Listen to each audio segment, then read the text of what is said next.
আলহামদুলিল্লাহ, এটা হচ্ছে আমার পেঁয়াজের বীজতলা। আমাদের মাদারীপুরের জেলার কৃষকরা বিগত দিনে হচ্ছে পেঁয়াজের বীজ উৎপাদন করলেও আসলে পেঁয়াজের বীজটা নিজস্ব জমিতে কেউ বপন করে না, কারণ এটা একটা ঝামেলার কাজ। এটা অনেকেই করতে চায় না বা করে না।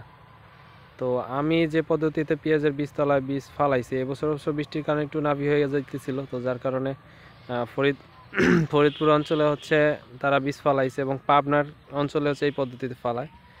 একদম কাদা মাটির মধ্যে হচ্ছে ধানের বীজের মতো ওইভাবে ফালায়, তারপরে হচ্ছে ছাই দিয়ে ঢাইকা দেয়।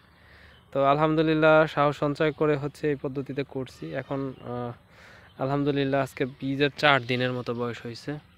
তো অঙ্কুরোদ্গম যা দেখতেছি আলহামদুলিল্লাহ বেশ ভালো, আরও বীজ উঠবে এখনও। তো একটা জিনিস দেখলাম যে পলি যেই সাইড দিয়ে দেওয়া ছিল, কিছু অঞ্চলে একটু পলি দেওয়া কম ছিল, ওইখানে একটু জার্মিনেশন কম হয়েছে। যেখানে পলি দেওয়া ছিল দেখতে পাচ্ছেন, তো এইখানে খুব ভালো জার্মিনেশন হয়েছে। আর পলি না দেওয়ার অংশটুকু হচ্ছে গিয়ে আমার বীজের যে চিটা যে অংশটা, এই অংশটা হচ্ছে এই জন্য হচ্ছে ওইখানে একটু অবহেলাই হয়েছে। তারপরও যা গজাইছে আলহামদুলিল্লাহ।